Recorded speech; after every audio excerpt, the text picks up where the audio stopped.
police are giving an update, and that's the governor. By another mass shooting in a place that is supposed to be defined by togetherness and a close-knit community here in Grand Blanc. As a state, we know the pain of this too well. We've seen gun violence in our schools, stores, parades, festivals, and our houses of worship. These are places that we go to feel connected, to feel safe, to be together. But today, this place has been shattered by bullets and broken glass. And this might be a familiar pain, but it hurts all the same. Every time. We cannot keep living our lives like this. I know that this community is reeling right now, and I want you to know that the state of Michigan has your back. Your grief is our grief. I ordered flags lowered statewide, and I spoke with President Trump yesterday, who wanted to share his condolences. We will be here every step of the way and coordinate a full response with our local and federal partners. Folks here at the township, at every level, have been working closely together. If there's one thing I know about Michiganders, it's that we get through hard things together, and that's who we are. That's how the good people here at the Grand Blanc Church of Jesus Christ of Latter-day Saints live their lives. They worship together, they sing together, and they serve together. And that's why I was so proud to see powerful statements from interfaith leaders across Michigan denouncing this attack on a house of worship. They grieved for this congregation as though it was their own. They spoke with one voice for the basic principle that we all believe in, that you should be able to pray in peace in our state no matter who you are. I know that in the hours and days ahead, we will see the best of Michigan. We will see neighbors being neighborly, checking in with a call, bringing over some food, or offering a hug. We'll see medical providers work hard to save lives and treat those in need, with scars both seen and unseen. We will see this congregation unite and rally together like never before and continue worshiping together, singing together, and serving together. Because that's who Michiganders are. We will stay in close contact and continue to work together. Now, like everyone I know, we have lots of questions. How could this happen? What created this moment? Why? And that's motivated by a genuine motivation to understand, to learn, to prevent in the future. But I want to caution everyone. While we are working hard, while the good men and women who are working hard are doing so with due diligence at this juncture, speculation is unhelpful and it can be downright dangerous. So just ask that people lower the temperature of rhetoric. Keep your loved ones close and keep this community close to your hearts. Let's keep doing the work together. Let's be kind and let's love our neighbors. Thank you, and now I'd like to introduce the head of the Michigan State Police, Colonel James Grady. Thank you, Governor, and good afternoon. This community has been greatly impacted by yesterday's events. We are offering our deepest condolences to those affected by this tragedy. This horrific event is something that this community has never experienced. It is important at this time that we come together to support one another in this time of grief. We stand ready and willing to assist both our local and federal partners with any additional needs as this investigation continues. The Michigan State Police immediately responded alongside our public safety partners to secure the scene, provide support to our neighbors, with our emergency support team serving search warrants, the bomb squad and K-9 team sweeping numerous locations for evidence and explosives. Additionally, our forensic science laboratories and our special investigation sections continue to investigate the officer-involved shooting and work alongside our federal and local partners. I'd like to take a moment for everybody to remember that last year we put together an initiative called Stop the Plot. While we are committed to keeping our community safe, we also need your help. Again, it takes everybody. 53% of mass attacks leave a trail of clues leading up to them. And 2/3 of mass attackers elicited behavior that caused concerns. So we are asking our communities to stay vigilant, and if you see something suspicious, please contact local law enforcement or 911 immediately. We will keep the family in our prayers here at MSP as they continue to cover and we work together. Thank you for your time. Next up, we will have from the AT. Thank you. We will have ATS Special Agent in Charge for Michigan, James Deere. Good afternoon. My name is Jim Deere with ATF. I'm Special Agent in Charge for ATF Michigan. On behalf of the men and women of ATF, I offer my deepest sympathy and condolences to this community and to the families affected by this tragedy, this horrific act of violence. There is no place in our society for this. There's absolutely no place.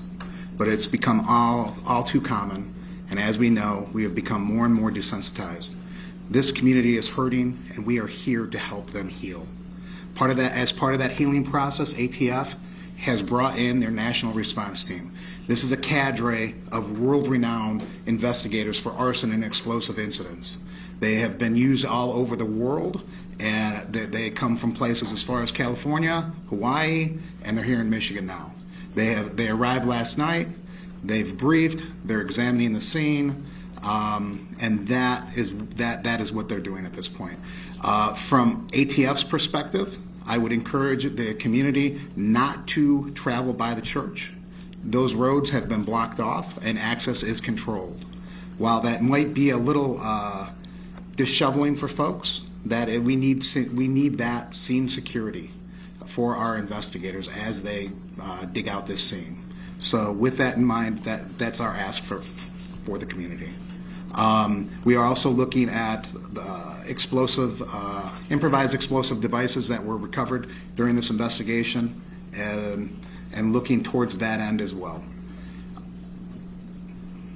I need to introduce the acting special agent in charge for the FBI of Detroit, Michigan, Ruben Coleman.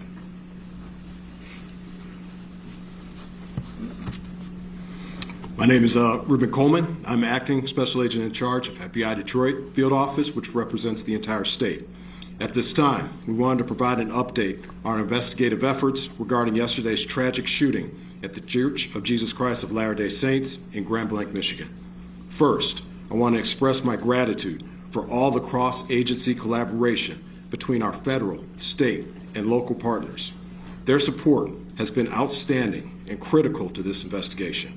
We are in lockstep with our partners as we continue to work through this. As I mentioned yesterday, the FBI is investigating this as an act of targeted violence, and we are continuing to work to determine a motive. In the past 24 hours, our investigative squads and specialty teams have been out all night, exhausting leads, some of which have been coming in from the public via tips. Our special agents, victim specialists, child advocate forensic interviewers, and local partners have interviewed over 100 victims and witnesses to date and are continuing to interview individuals as we speak. Our Evidence Response Team, or ERT, which is a specialized team of special agents, intelligence analysts, and professional staff, are trained to process crime scenes and collect evidence. They were out all night and continue processing the scene as we speak. Our field office has stood up national equities for support. We are engaging with our Behavioral Analyst Unit, or BAU, and have received support from our Quantico Labs division to analyze evidence collected to date. We received assistance from our FBI field offices across the country to support this case and file down leads. While our focus is on this investigation, we want to continue to keep the victims and their families in our thoughts as they navigate through this incredibly difficult time. Please continue to reach out to the FBI via 1-800-CALL-FBI or submit tips at tips.fbi.gov. Thank you. Chief? Sure. You prepare in peace to perform in chaos. I saw it live. I saw what you trained for, what you planned for, and then reality hit yesterday morning in a bright sunny day when people went to worship. But what I also saw is every level of government law enforcement work together for the good of the people. What I witnessed was people putting their lives at risk that had 2 months on the job as an EMT, or brand new firefighters, veteran firefighters, and law enforcement, just to bring a sense of stability to a scene that was chaotic and dynamic. As the sheriff of this county, I see the great people every day. But I want this community to know that those ranks in those agencies that were mentioned before me, we worked together. We worked in concert, and we did the job. And there's more to do. I will tell you, the sheriff's office dedicated every county sheriff medic that we had available, patrol, investigators, we did interviews, emergency management, whatever the task was needed. The sheriff's office worked with everybody that you heard and many that you don't know to bring justice and also order to this scene.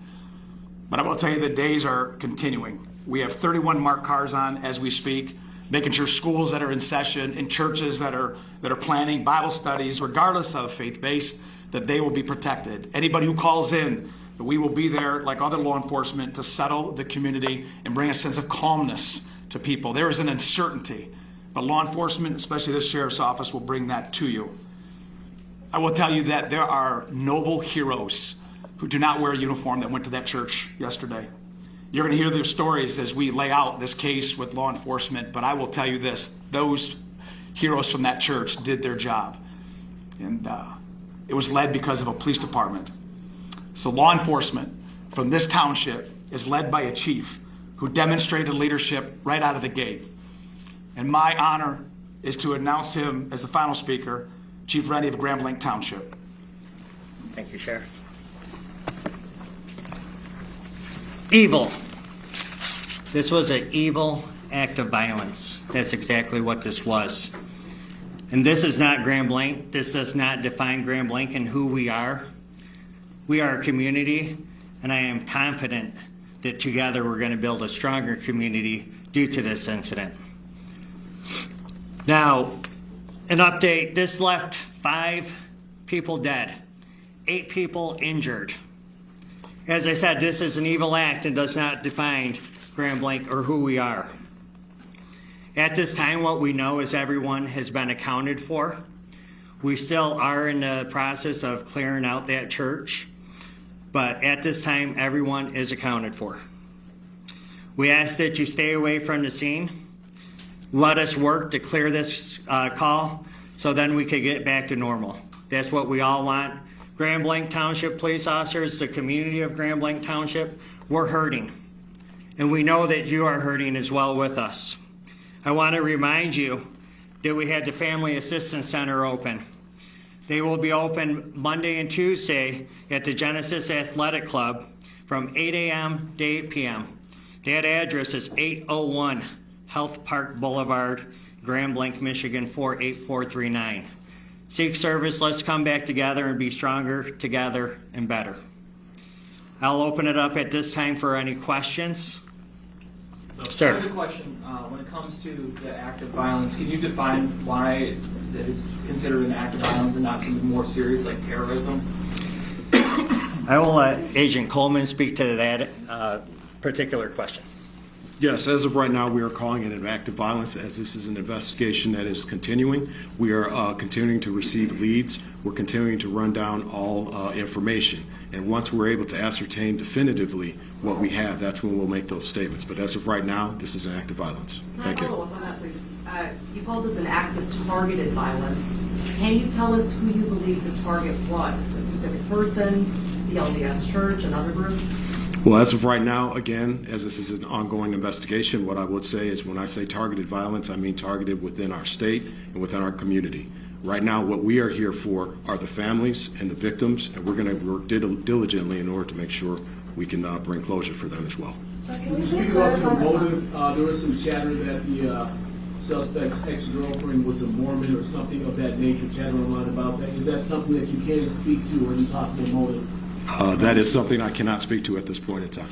We heard that someone was arrested after driving through the barricade near the church. Can you share any information on that, why they were arrested, maybe what their intentions were? Yes, Chief? Yes, I could speak on that. Yes, there was an incident out there. We are still in the process of investigating that incident, whether or not it's related or not. I could tell you that we do have a 21-year-old person in custody for that incident right now. Does the suspect have any prior criminal history or no contact with law enforcement? Are you talking about the suspect from yesterday or today? The suspect from yesterday.